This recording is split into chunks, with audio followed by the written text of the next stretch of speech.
At ngayong araw nga guys, tayo magluluto naman ng pasta.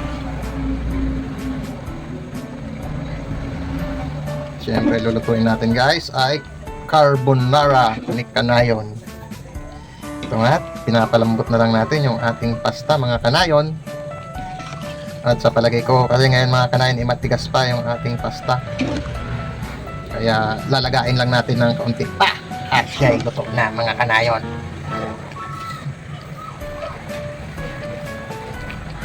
Lagayat na rin tayo mga kanayon ng ating bawang at meron din tayong sibuyas.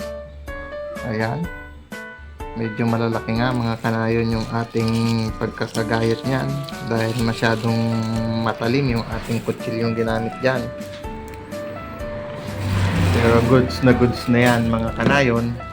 At maya maya lang tayo'y magtitimpla na ng ating pasta Malakanayon carbonara.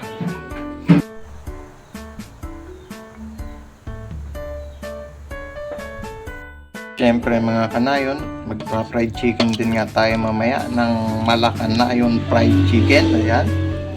Nire-ready na rin natin yan mga kanayon. Siyempre nilagyan na rin natin ng mga pampalasa yan. Kaya goods na yan mga kanayon.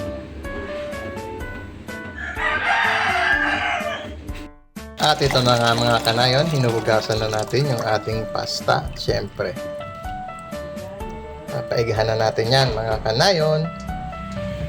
Ito na nga mga kanayon, nagigisa na tayo ng mga pampalasa natin. So sauce na gagawin natin sa ating carbonara. Ayan, naglagay tayo ng sibuyas. Naglagay na rin tayo ng bawang mga kanayon. At ito nga, tutrustahin lang natin yan para lumabas ang kanyang aroma.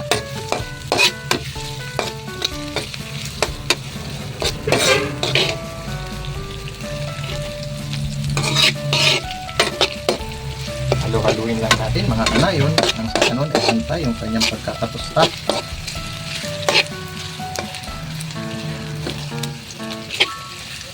At isunod na rin nga natin yung ating mushroom mga kanayon.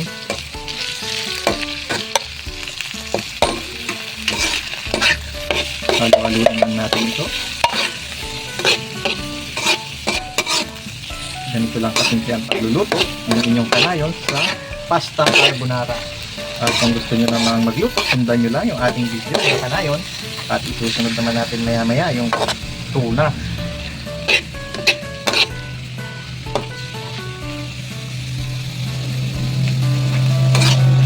Lalagyan din natin ng kaunting paminta mga kanayon.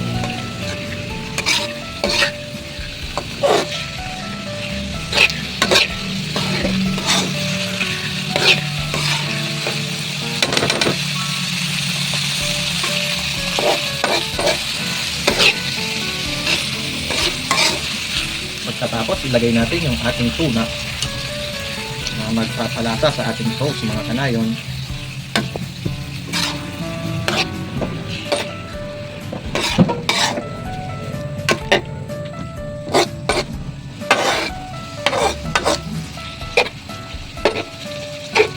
Haluin lang natin ito nang sa ganun ay hindi dumikit ang ating bawang at saka yung ating sibuyas.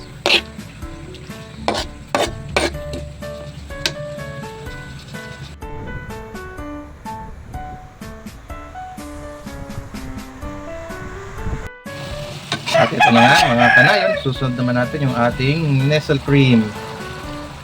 Ayan na. Napakasarap na yan mga kanayon at lumalapot na talaga siya.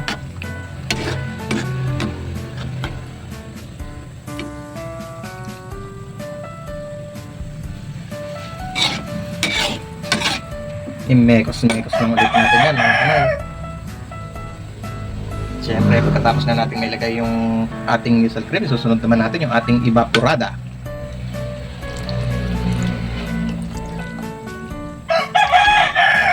At pakukuluan lang natin ito mga kanayon.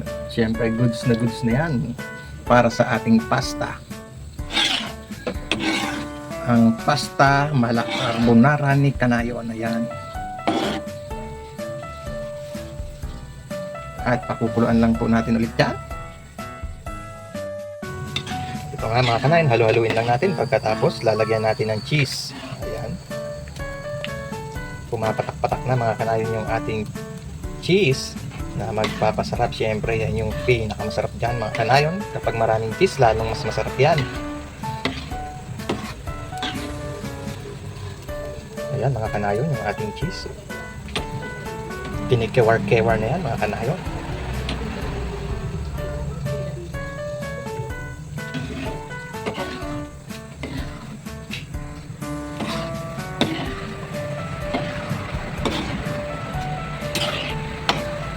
At pagkatapos na natin lagyan ng mga ingredients natin, ay titikman naman natin kung goods na ba ang lasa. Siyempre, medyo matabang mga kanayon, kaya magdadagdag tayo ng kaunting asin. Sakto na yan sa ating panlasa mga kanayon. Siyempre, makakakain na rin tayo ng ating special na carbonara. At naluto na nga mga kanayon yung ating sauce. Siyempre, lalagay na rin natin yung ating pasta dyan.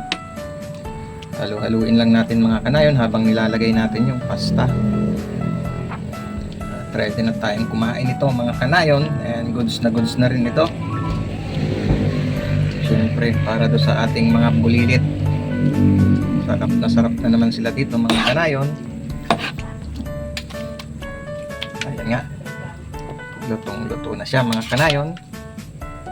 Siyempre mga kanayon, tayo magluluto naman ng ating fried chicken. Ayan na, sinalang na rin natin yan.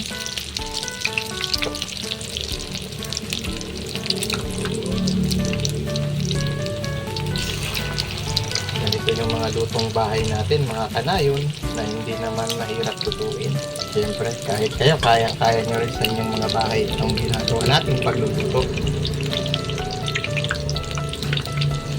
At naisalang na rin natin yung ating fried chicken at babalikan na lang natin mamaya kapag binaliktad na natin mga kanayon.